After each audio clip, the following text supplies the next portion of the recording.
Nice. Back at Snappy Tomato Pizza, what'd you call those, Frank? Pizza swirl? What'd you call those?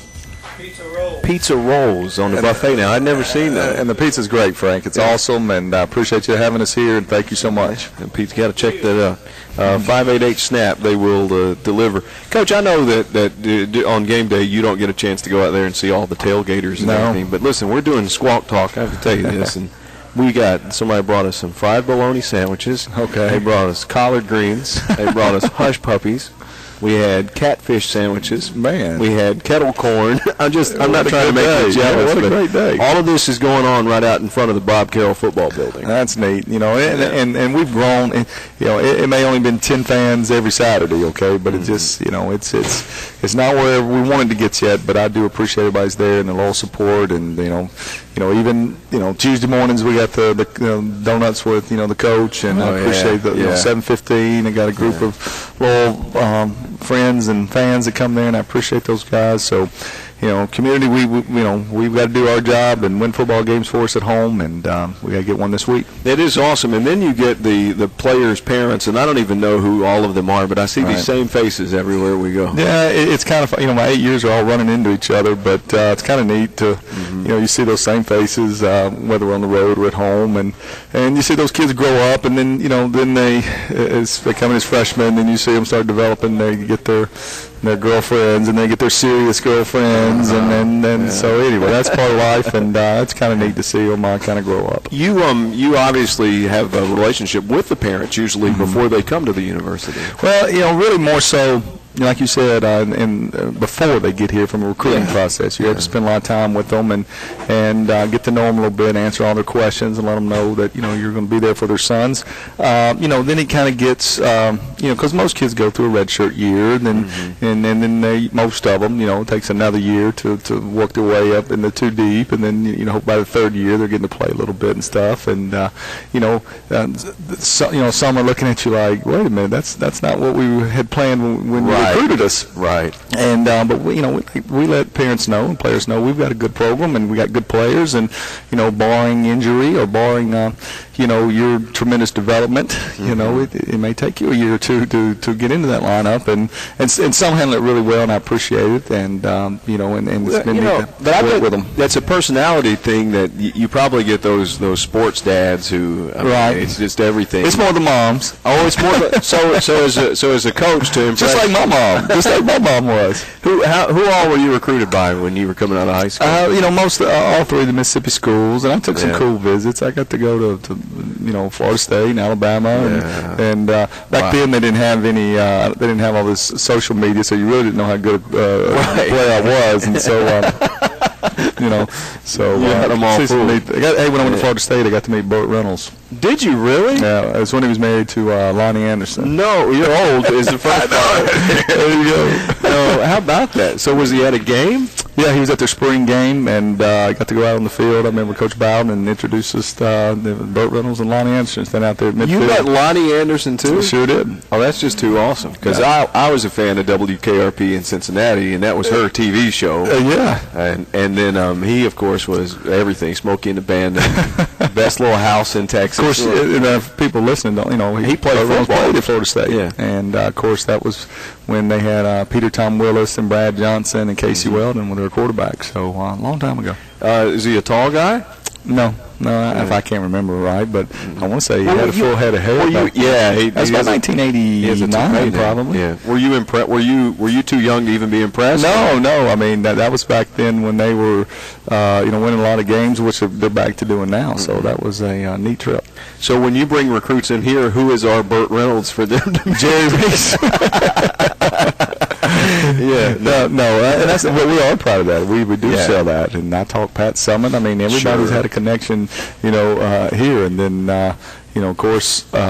There's so many. Whether you're driving down the street and you see Dee Pritchett or you see Jerry Carpenter and the people that mean so much to our community and our program, and I appreciate them. That's fantastic. One of the things we were talking about, when you look at the Tennessee State team, they have a lot of transfers from Southeastern Conference schools and schools all over the country. We're seeing that more and more in the Ohio Valley Conference. We've had transfers on the team this season. Right. Why has that changed, and how has it helped the Ohio Valley Conference? Well, everybody wants to play, and they want to play right now. And probably maybe 10 years ago, or even less than that, most transfers it was usually a discipline problem, and some still are. I mean, there's something that they've done that was not a very good decision, and you've got to decide whether or not to give that guy another opportunity in your program. If How do you do your homework on something like that? You make as many phone calls as you can. Whether you talk to the head coach, the position coach, whether it be the athletic director, assistant athletic director, the police, and we've used Nick Glenn before and his connections to different if a young man's been in trouble, and I've had actually we've had actually different law enforcement get on the phone with Nick because they were involved in whether it be an underage alcohol issue or a fight at a fraternity house, and it looks awful on the news report. Right. And I've had some where Nick Glenn will come back and say, Coach, I talked to the guy, and he said no way he would take a chance on this guy. Yeah. This is how he reacted during the situation. And another one say, you know what, Coach Glenn, if I was you in your shoes, I think this young man, given an opportunity, would make the best of it, and this is how he handled the situation. So, and then you try to make the best decision you can make from there. Because people make mistakes. Well, I mean, I tell my players all the time, there's dumb things that I've done that, probably, I don't deserve to have an opportunity to be your head coach. Yeah. But luckily, I made it through that and got wiser as I moved and got older. But to finish answering your question, though, but there's also opportunities for guys that, say, hey, I want to play. I don't want to wait 2 more years to play. I'm backing up a guy, and I'm at Mississippi State or I'm at Vanderbilt, and and pretty much for the most part, at SEC school, if you're a starter, you're going to have an opportunity. If you've got the physical dimensions to play, get in an NFL camp. I mean, that league has got such a high talent level. Maybe you don't want to wait 2 more years before it's your turn to play. Right. Whether you're a quarterback, whether you're a running back, and kids see that, hey, they can come here and touch the ball and play and put up some numbers. And the same NFL scouts that go from Memphis, they stop here on their way to Vanderbilt. So that's one of the reasons. I mean, it totally makes sense to me. I've never been in that situation. You've been closer to that situation, but to know that you could play for Tennessee and never get on the field, or play for UT Martin and start and play a lot, I think I'd want to play. I mean, that's the whole point. Once they've been there 2 years and had a chance to stand in some big stadiums and see some things, and then they realize, hey, boy, it sure would be nice to I want to be sore on Sunday. Yeah. And there's also some other things you run into as far as players being homesick. It sounded good on paper to go to Western Michigan or something like that to say that you were a Division 1A player, an FBS player, but in reality, it'd be nice to play closer to home, and and there's a lot of OVC teams that can go play several,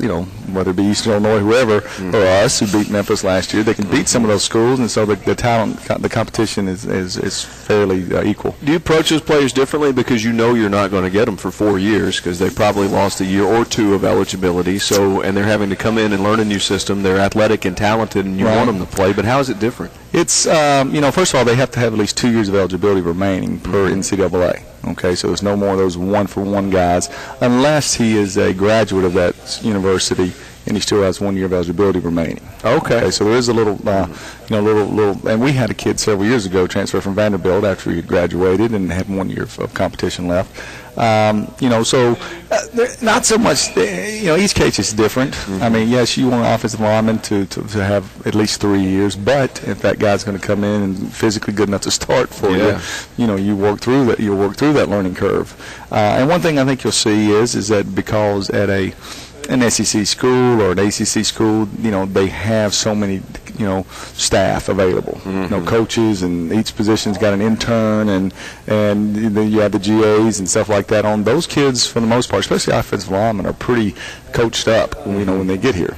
And, it's not like more so than if they would have came, maybe from a junior college where, there's only one line coach. Right. And he's coaching 15 guys, and it's just hard to spend that time with that, with all those guys. So sometimes they get in here, especially quarterbacks and offensive linemen, and they're coached up. We were talking during the broadcast that for Tennessee State, if you're transferring to an OVC school, they're in Nashville, which gives them a slight advantage because they're in Nashville. And the other OVC schools, I think, are somewhat comparable in the size of the towns. Cape Girardeau is a little bit bigger than Martin. We're one of the smaller places, but maybe they want to come to a place that's small with less distractions and they can focus on football and school. Well, that's what we sell. I mean, that's that, and I believe it. And we think we've got a lot of accolades and proof to back that up. But still at the end of the day, I mean, that number 1 from Tennessee State, who didn't make a lot of plays the other day, but he's a transfer from Florida. Started at Florida as a true freshman. Their tackle was hurt, but he's a he was friends with a guy that came from Florida, and he's there and stuff. So sometimes you can develop a little pipeline. Once you get one guy, and years ago that's how we got Cade Thompson, and we got Brandon. We got Brandon here as our tailback. They were classmates at South Carolina. So sometimes that goes a long way. Well, and that whole connection, that networking thing and coaching and just people who are close to the game, that's everything. Really, I mean, because not only does it allow you to make a move at that player because you have a connection, but you also learn more about what they were like. Yes. I mean, if you have a relationship with a head coach. Yes, and they'll tell you, I remember talking to, Derek Dooley about Montori. Yeah. And, kind of getting, okay, here's what he did. If I were you, I would take him, and this is how I would treat him, and I think if you do this, he'll make it. And so, no, you have to trust some people, and, you appreciate them trying to, to help your program out, but also to help that young man. You done the same thing with players that wanted to leave us and go elsewhere? Yeah, I have. Especially, those that were in that same boat that just maybe were not good enough physically to play early in their careers here, and, just was a better fit for them to go, to a Division II school, an AIA school, so they could play. And, I picked up the phone and or told players, you give Coach so-and-so my number, have him call me, but they're trying to do the same thing we do. We're trying to get the best players that they can in their program, and sometimes though it doesn't. The rules have changed a little bit as far as what Division II schools players that they can take from junior colleges, and players got to have graduated now from junior college, and it used to be only had to pass X amount of hours and stuff. So you're starting to see a lot of NAIA schools get a lot of talented players because of some of those. And people don't realize how much work you have to do to find out if they're eligible, if they've gotten their classwork done to even be able to come here. Right. Well, one thing though is that's now that the school's interest requirement, has gotten higher, it's really close. If a kid can get that 19, that 21, that 22, it's going to be a small percentage that doesn't have that core GPA. Because if you can make that, right, then it's not 100%, a blanket rule to go by, because sometimes it does get close because you slack off that freshman year, right? Those grades still follow you all the way through, right? And then that's when your calculations and everything goes into play. While we're talking about academics, and I know we'll probably leave somebody out, so I'll apologize first. Who are some of the guys on our team who are exceptionally bright and really do very well in the classroom? Right. We've got more now than the last 2 years than we've had, especially the first 6. But Bobby Ellis has already graduated and doing his student teaching. He's doing a great job, and he's a 3-point. He had a pretty good game. He played awesome. He really did. Played awesome. Ben Johnson, Tyler Eady. These were all, A, B students. Jared Neal. Yeah. A kid with the quarterbacks, I think all of them last semester, made a 3.0 or higher. Really? So we've been getting after the freshmen. Khalid, about you're going to bring the room GPA down unless you pick it up. Okay, but no, I'm very proud of a lot of our players and the ownership they've taken academically, and it's been a pleasure to coach them. Because and what people don't realize is that with the travel and the practice schedule, you have to be very good at time management skills to be able to do well in school and play a sport. Well, and it goes hand in hand because, like I said, Bobby Ellis gets up and goes and student teaches every morning from 7:15 to. He's doing that now? He's doing that now. And, really? So how about that? Student teach, I guess, from 7:15 and about 2:35 he walks in the building and he's dressed. I don't know why he hits people so hard. If I was a student teacher, I'd be ready to tackle somebody too. And so when he, so it's like we kid him. It's like recess every day when he gets to come because he gets to go and play. But that's that takes a lot of takes a lot of initiative and a lot of character.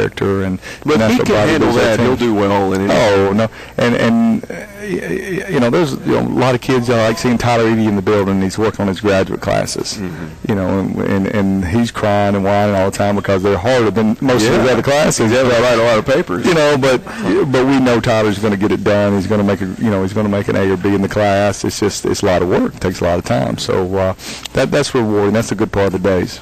Okay, we'll come back. We'll talk about Austin Peay. That's the opponent on Saturday, 4 o'clock game, and it's in Clarksville. And when we return, we'll talk about the Govs on the UT Martin Skyhawk Sports Network.